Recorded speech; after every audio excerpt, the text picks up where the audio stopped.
Mek, kau jangan sedih tau. Aku tahu nasib aku ni malang. Tapi aku perlukan kekuatan kau sekarang. Okey?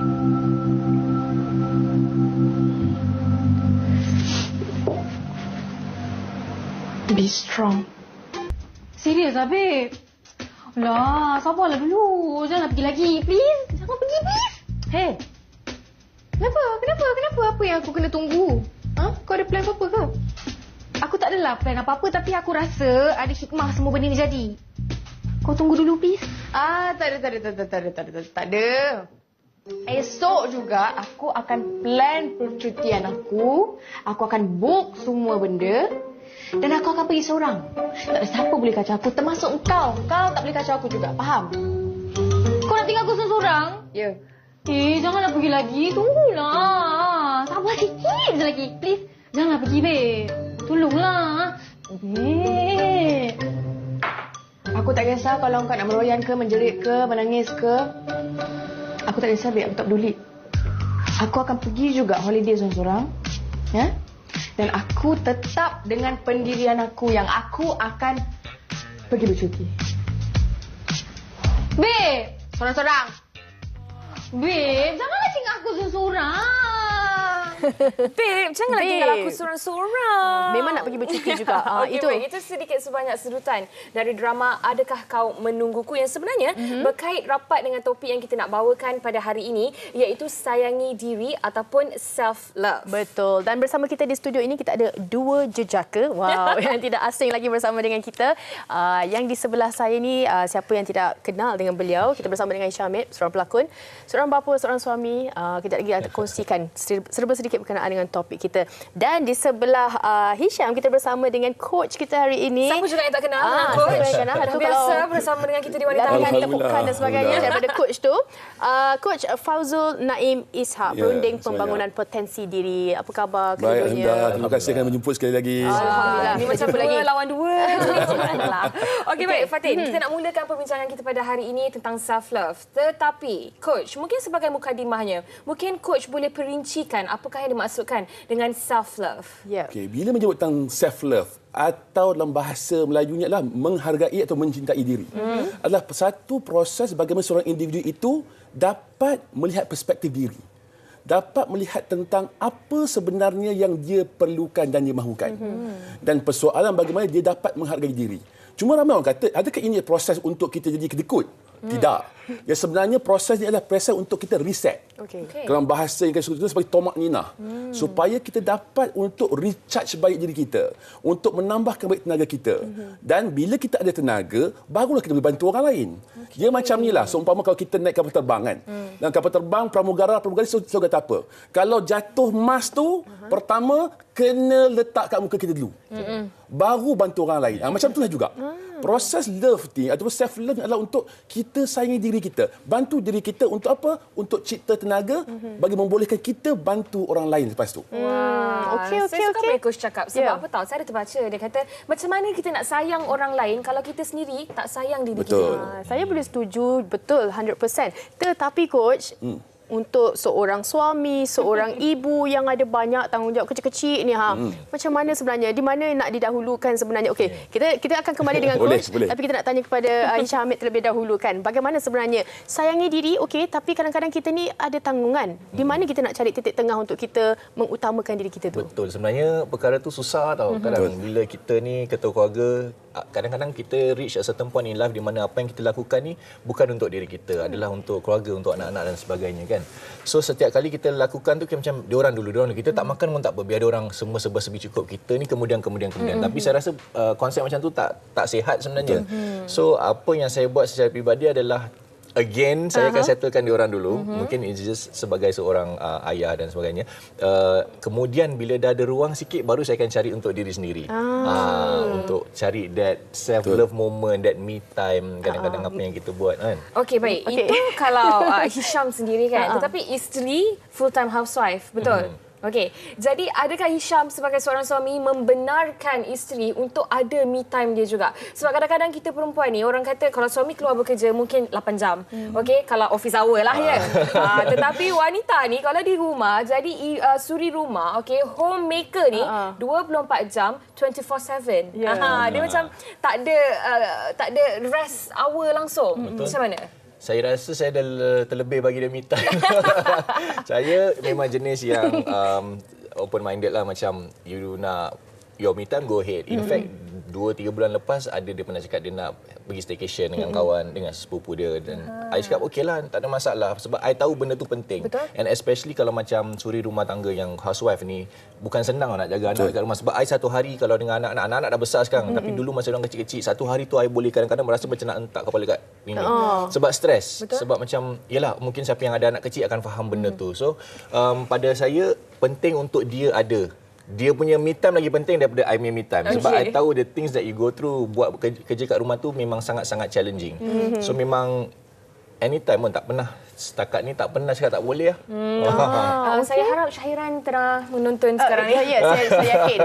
Okey, kalau Hisham kata tadi memang memberi sepenuhnya kata me time kepada isteri, bagaimana pula kalau lelaki? Apa me time yang mereka cuba carikan kalau boleh dikongsikan? I kadang-kadang saya macam, nak fahami juga. Sebagai seorang pelakon, kita kerja kadang-kadang lebih dari 12 jam sehari. Betul, flexible hours kan. Bila ada ruang untuk diri sendiri tu, selalunya I just want to be on my own. Kat rumah most of the time. Sebab I rasa ada lepas pasar nak lepak-lepak kat mamak tu, dulu selalulah. Lagi penat kot Lagi penat. So sekarang ni rasa kat rumah I ada satu corner dekat ruang tamu I. Dia sofa L tau. Lepas tu ada macam ni lah, meja coffee table. I akan duduk kat corner tu, I akan duduk macam ni tengok TV, and I rasa macam selesanya benda ni. I boleh duduk dekat situ. Orang akan tengok, apa benda? Kursi besar-besar you nak selit kat corner tu. I tak tahu. I macam benda tu buat I rasa selesa, and I rasa macam okay, this is me resetting and relaxing. Tak nak fikir pasal apa-apa macam. Okey, menarik sangat-sangat apa yang Hisham cakapkan ni. Sebab yelah, biasanya kalau kita nak ada me time, lelaki dengan perempuan ni mungkin sedikit berbeza. Kalau perempuan, me time nak pergi spa, nak buat rambut, nak buat kuku, facial dan sebagainya. Tetapi lelaki ni kan, saya baca ada man cave. Okey, coach. Pentingnya man cave ni untuk seorang lelaki. Dan macam Hisham kongsikan tadi, mungkinlah bukan cave yang sebetul-betulnya, tetapi ruang privasi itu yang kita panggil sebagai man cave untuk seorang lelaki. Yang ini sebenarnya penting untuk setiap lelaki ada for me time dia. Dia bila menyebut tentang lelaki banding dengan wanita, dia sebenarnya ni adalah dua spesies makhluk yang berbeza. Lelaki dan wanita, dia ada cara pandang dan cara fikir berbeza. Dia kalau kita boleh ambil kira mudah macam inilah. Kalau kita buka otak lelaki dan buka otak wanita, kita akan nampak ruang yang amat berbeza. Dalam otak lelaki ni ada seorang pakar kata apa? Dalam otak lelaki kalau dibuka dalam otak lelaki tu, dia akan ada banyak kotak. Dia akan ada banyak kotak, dia kata. Dan kotak antara kotak ni, dia akan usaha supaya tak bersentuh. Okey. Dia akan ada kotak hobi, akan ada kotak kerja, dia akan ada kotak yang dinamakan sebagai the unknown ataupun kotak tak ada apa-apa. Okey, dan kotak ni jarak dan jaraknya dia takkan bersentuh, takkan bersentuh. Dia akan berusaha untuk tak sentuh. Dia berbeza pula dengan wanita. Okey, kenapa dengan otak wanita? Wanita pula bila kita buka, tak ada ruang dia ada kotak yang sama juga, tapi semua bersentuh. Bertindan semua ni. bersentuh, semua overlapping. Sebab tu bila lelaki kan, kalau kata sebagai contoh, seorang isteri sebagai contoh, dia tanya suami dia, "Abang, apa yang abang buat sekarang?" Dia kata apa? Tak ada apa-apa. Kalau dia sebut tak ada apa-apa, tu maksudnya apa? Memang tak ada apa-apa. Dan dia berada kat mana? Dalam kotak yang dia unknown tu. Kotak tak ada apa-apa tu.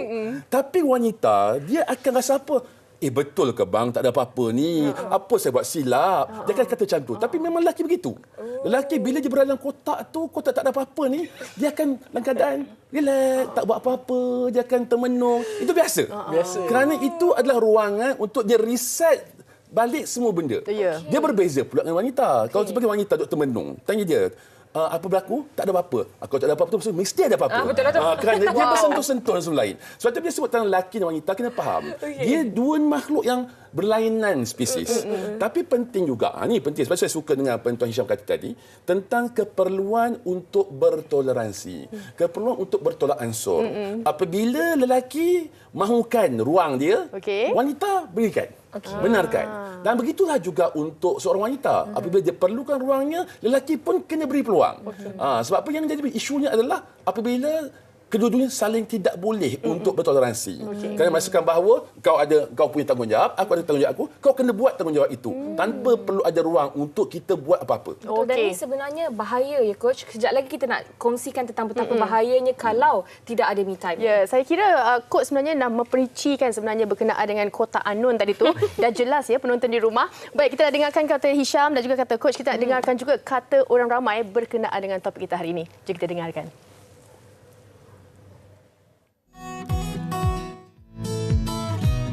Bagi I memang sangat penting kita memang kena menyayangi diri sendiri, kena jaga diri sendiri. Cara I jaga diri I sendiri dengan belajar macam mana nak cakap no. You know, kita tahu kita punya boundary sendiri, kita tahu macam mana nak jauhkan diri daripada benda-benda yang toksik. Sekarang ni dengan adanya social media and all, semua tu kadang-kadang have a social media diet, tengok siapa yang you follow, benda tu for me that is self love for me lah. Kalau I rasa satu hari tu, kalau I rasa macam I tak boleh lah buat ni, I tak akan buat. I will always pay attention to my body. For example, macam kalau I gym, I workout, I diet, I jaga makan. Tiba-tiba satu hari ni macam aku tak boleh lah, rimas lah nak jaga-jaga makan, nak diet ni, aku nak makan dessert, I pergi makan.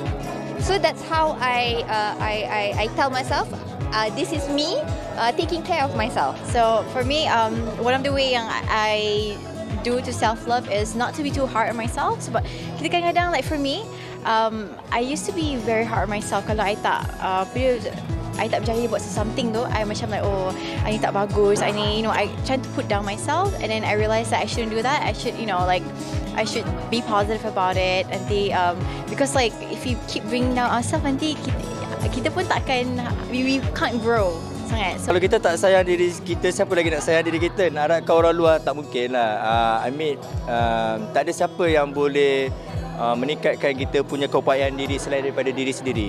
Dan untuk kita meningkatkan keupayaan kita, mestilah kita ada penjagaan dari segi kesihatan, mental, everything. Baru kita punya, orang kata, untuk individu tu ada dalam diri sendiri. Bukan motivation daripada orang, bukan motivation daripada speaker yang hebat-hebat ke yang bagi. Nah. Yourself and God. Fatin, itu tadi sedikit sebanyak pendapat rakan-rakan selebriti, dan saya suka salah seorang tadi dia cakap social media diet. Kadang-kadang ni perlu juga untuk kita orang kata diet ataupun tak terlalu melihat kepada social media sekarang ni yang akan membuatkan kita rasa lagi stres. Macam mana nak ada me time? Okey, tapi ni saya nak tanya kepada Hisham. Okey, sebagai seorang pelakon, back to back drama, satu lepas satu. Hero Malaya. Alhamdulillah. Tapi macam mana kan Hisham dalam kesibukan kerja ni kan, masih lagi orang kata mementingkan juga kesihatan diri dan juga bagi juga me time walaupun jadual daripada pagi sampai ke pagi, kerja siang dan malam? I think macam apa Nana cakap tadi, kesihatan diri itu sangat-sangat penting, especially untuk kita orang ni yang memang kerja kadang-kadang tak tentu masa. So memang sentiasa kena stay fit lah. So kalau macam dekat set tu, apa yang Syam lakukan, Syam ambil suplemen dan sebagainya. In between kalau macam tak ada scenes ke apa, akan take a nap. Tapi like I said tadi, kalau setiap kali kalau ada ruang, contohnya macam ada hari cuti, kenalah juga pergi gym, pergi bersenang-senang semaya. Itu pun adalah satu kaedah me time juga tahu untuk certain people. Bila diorang berlari, diorang tenangkan fikiran, it's nice, it's a nice feeling lah. And then at the same time pun you buat sesuatu untuk tubuh badan you, untuk beri kecergasan kat diri you. So untuk dia macam mana yang ada ruang, selit. And it's about prioritization lah. Untuk mana yang penting, okey, kita tumpukan pada yang tu dulu. Dia lebih kepada pengurusan kehidupan kita kan. Kalau boleh coach kongsikan macam mana kita nak cakap sayangi diri dan juga pengurusan diri, pengurusan emosi, pengurusan keluarga untuk kita nak dapatkan self love tu. Bila menyebut tentang nak sayangi diri, penting kita perlu ada masa. Itu paling penting. Ramai orang kata, macam nak cari masa? Saya ni kerja, saya buat itu, buat ini. Satu perkara yang kita perlu pegang. Hanya orang sibuk sahaja ada masa. Hanya orang sibuk Orang yang tak sibuk, tak ada masa.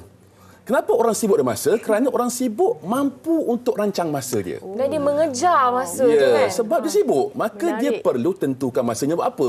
Pagi nak buat apa, petang nak buat apa, tengah nak buat apa. Hatta dalam membagikan masa untuk keluarga pun kena ada masa. Cuma pentingnya adalah dia kena bersedia. Dia kena berusaha untuk luangkan masa itu. Sebab tu bila sebut tentang persoalan self-love ataupun sayangi diri, apakah faktor yang selalunya orang sukar untuk sayangi diri dia?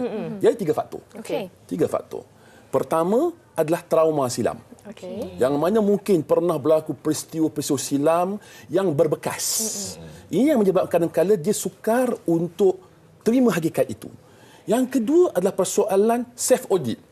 Kita banyak sangat nak audit kita. Aku ni teruk lah, aku tak pandai lah, aku miskin lah, aku ni gemuk lah. Banyak berfikir, Itu pun dipanggil sebagai self-audit. Lepas tu kadang-kadang self-audit ni juga menyebabkan kita sukar tak sayang diri kita.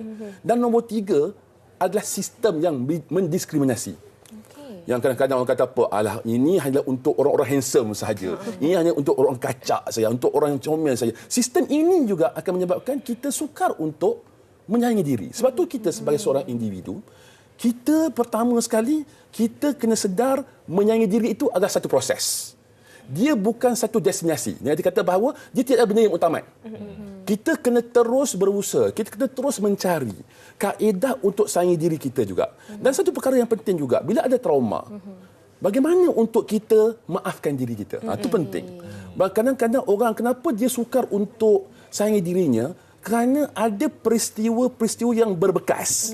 Yang mana dia kata ke bahawa disebabkan benda ini aku yang buat. Aku yang menyebabkan benda berlaku. Jadi dia tak mampu untuk maafkan diri dia atas peristiwa itu. Itu yang menyebabkan dia nak move on sukar. Dia nak bergerak ke depan sukar. Kena terima hakikat bahawa benda itu berlaku. Dan satu perkara penting, jangan nak tambah-tambah. Contoh, kalau sebagai contoh kita lah mungkinlah, ni wa'na'udzubillah.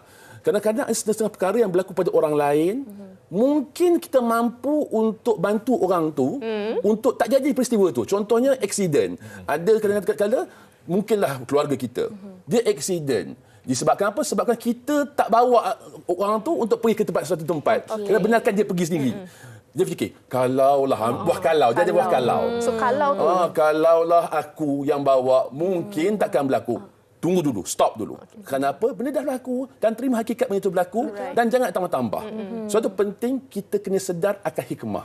Dan kita kena sedar bahawa hikmah itu bukan kita yang tentukan. Akhirnya datang daripada Yang Maha Kuasa. Ya, Masya Allah. Betul sangat apa yang Coach cakapkan tadi kan. Dan Coach, betulkan saya kalau saya salah. Tadi saya ada terbaca, dia kata untuk kita menentukan skala betapa kita self-love diri kita ni adalah kita pergi ke cermin dan kita lihat diri kita di dalam cermin. Perkara pertama yang kita cakap mengenai diri kita tu akan menggambarkan betapa kita menyayangi diri kita ataupun tidak. Sebagai contoh, kalau kita cakap, aduh gemuknya aku hari ni, itu dah merujuk kepada perkara yang negatif. Kalau cakap, not bad juga aku ni. Itu ni merujuk kepada sesuatu yang lebih positif. Dan ini akan menentukan sama ada kita menyayangi diri kita seadanya ataupun kita sebenarnya macam terlalu stres dengan diri sendiri. Itu menarik. Sebab bila sebut tentang perkara tu, ini penting. Bila nak sayang diri, pertama sekali adalah kita bukan sayang realiti hidup kita. Sebab contoh, dah gemuk lah. Nak buat apa? Apa yang kita nak buat? Ya, contoh macam inilah. Kalau kadang-kadang kita ada kawan baik. Kawan baik ni selalu akan tolong kita waktu bila? Waktu kita susah. Adakah perlu kita sempurna untuk dia tolong? Tak perlu.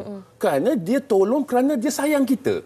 Tak kira kita ni macam mana pun. Begitulah juga diri kita pada diri kita.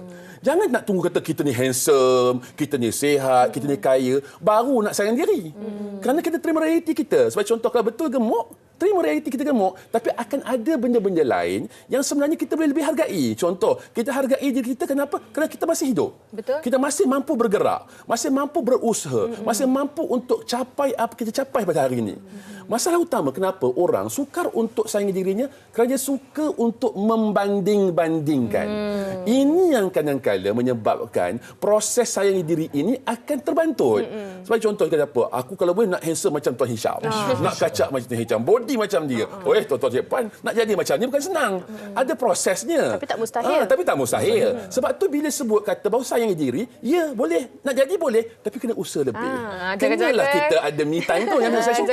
Saya suka lah Tuan Syam kata tadi. Kata kita ada me time. Untuk apa kita usaha? Untuk jadi lebih baik. Itu penting dalam hidup untuk terima realiti. Okey, mungkin ada juga Isham sedikit yang mana kalau kita bercakap ini mesti perlu ada peranan dari segi support system, ahli keluarga dan sebagainya. Support system tu sangat-sangat penting. Sebab kadang-kadang ada dalam hidup ni memang macam mana sekalipun akan ada momen-momen di mana kita akan rasa kita at the lowest lah. Kita perlu macam apa yang kita buat semua tak kena, semua salah, semua everything is not going our way. So sangat-sangat macam tu support system tu sangat penting. Macam yang kalau dah ada rumah tangga tu mungkin isteri ataupun mak ataupun kadang-kadang anak-anak pun adalah satu, kadang-kadang walaupun dia masih kecil macam tu, dia tak cakap apa-apa pada kita. Kita pandang muka dia, kita akan dapat satu sejenis semangat yang macam you know what, I'm gonna do this for you. Benda-benda macam tu. Walaupun orang tak cakap apa-apa, orang masih kecil kan, mungkin orang tak faham. Tapi kalau yang dewasa tu mungkin pasangan kita kata-kata simple like macam it's okay B, you can do this, you got this. Benda macam tu pun cukup dah untuk bagi kita suntikkan semangat. So pada saya support system sangat-sangat penting dalam apa jua yang kita lakukan. Betul. Dan terutamanya untuk kita yang menghadapi situasi-situasi yang memenatkan, situasi-situasi yang stres, untuk kita sayangi diri kita ni perlu sokongan daripada orang di sekeliling, orang yang kita sayang terutamanya. Tapi kan Coach, mungkin Coach boleh kongsikan juga, sekiranya seseorang itu tidak mementingkan penjagaan diri, kesihatan diri, tidak ada self-love, tidak ada me time ini, apa sebenarnya kesan, mungkin jangka masa pendek, jangka masa panjang kepada individu ni, Coach? Ini satu soalan yang amat berkuasa tinggi. Ayatnya. Bila menyebut tentang kasihi diri, cintai diri, adalah persoalan kita nak menjaga kesihatan. Nak sihat minda. Nak sihat kita punya roh. Nak sihat kita punya emosi. Bila kita sayangi diri, dengan sendirinya faktor-faktor positif akan datang pada diri kita. Kenapa? Kerana kita dah mula nampak apa yang perlu dibuat. Namun begitu, apabila kita tak sayang diri, dia akan makin banyak menarik perkara-perkara negatif. Itu yang akhirnya dia akan membawa kepada satu situasi yang mungkin menyebabkan dia depresi. Dia akan jadi murung. Sebab tu bila sebut tentang kemurungan, ini adalah satu situasi suasana yang dah memang sukar untuk kita bantu. Sebab tu kadang-kadang orang yang murung perlu apa? Perlu bantuan. Contohnya perlu ada pakarnya, perlu ada terapisnya, perlu ada coachnya, perlu ada kaunselornya. Sebab dah sampai ke tahap itu. Sebab tu bila sebut tentang persoalan ini, kita tak mau sampai tahap tu lagi. Sebab tu kenapa perlu sayangi diri. Sayangi diri kita. Untuk apa? Untuk kita mengelak daripada kita membawa diri kita kepada kemusnahan untuk diri kita. Sebab tu penting, kena sayang diri. Ya. Okey, kita dah sampai ke penghujung. Terima kasih banyak Coach. Tapi sebelum kita habiskan kata perbincangan kita ni, kita nak dengar juga daripada Hisham sendiri, bagaimana sebenarnya peranan ibu bapa untuk sayangi diri sendiri sebenarnya boleh jatuh juga kepada anak-anak, melihat kepada positivity daripada ibu bapa tu. I think saya memegang pada satu prinsip, apa-apa yang saya lakukan bukan macam apa saya macam posting, bukan sebab saya public figure dan sebagainya, tapi apa yang saya buat, jaga tingkah laku, jaga disiplin, jaga profesionalism adalah untuk memberi contoh kepada anak-anak saya. Sebab saya percaya dalam istilah bukan cakap suruh tau, you lead by action. I takkan suruh you buat macam tu, I akan tunjukkan you macam mana nak buat macam tu. Contoh macam kat rumah, benda simple macam solat. Kita solat, kita tak payah suruh dia dulu. Bila dia selalu tengok kita buat, jadi benda tu jadi satu macam, ayah selalu buat macam ni, so aku pun kena buat macam tu. So benda-benda simple macam lead by example and literally doing it so that they can see it. So bila kita selalu sentiasa positif dan sebagainya, anak-anak pun secara tak langsung diorang akan attracted dengan benda macam tu. So secara semula jadi dia benda tu dipupuk dalam diri mereka. Ya, betul lah, harmoni lah rumah tangga tu. Pada saya lah. Saya sangat-sangat suka apa yang Hisham kongsikan tadi, dan ini sebenarnya boleh jadikan orang kata panduan juga untuk ibu bapa muda, macam mana sebenarnya nak mendidik anak-anak supaya kita jaga diri kita, anak-anak pun akan terjaga diri mereka juga. Betul. Dan sedikit daripada Coach sendiri, sedikit secara bila menyebut tentang persoalan anak, kita dah faham anak ni dia ada dua kategori. Ada anak yang memang di usia yang awal. Usia awal ni dia seumpama sponge tau, sponge. Ya. Dia mudah serap apa sahaja yang kita kata, apa sahaja yang kita buat. Dan saya amat setuju dengan apa yang Tuan Hisham kata tadi adalah pertama tunjukkan role model dan satu perkara berhati-hati dengan apa kita kata. Saya boleh Sebab setuju. apa? Sebab apa sahaja yang kita kata pada mereka, dia akan percaya. Betul. Sebagai contoh, engkau bodoh, dia akan kata, aku bodoh. Engkau teruk, dia akan kata kita teruk. Tapi kalau kita nampak mereka buat satu perkara yang mungkin tak bagus, kita kena tegur dengan cara yang berhikmah.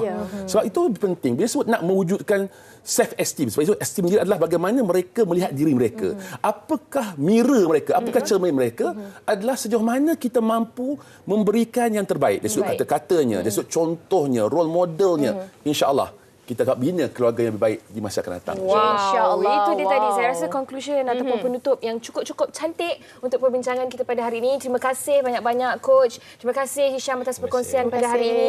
Harap-harap lepas ini Fatin kita semua dapat peluk diri kita sendiri dan cakap tahniah. Tahniah gitu. Betul. Saya sendiri secara tidak langsung mendapat semangat yang baru hari ini dan harapnya manfaat ini juga tersebar kepada anda penonton. Dan kita ingin berhenti rehat seketika Yana. Kembali selepas ini kita akan bersama dengan Insomniacs.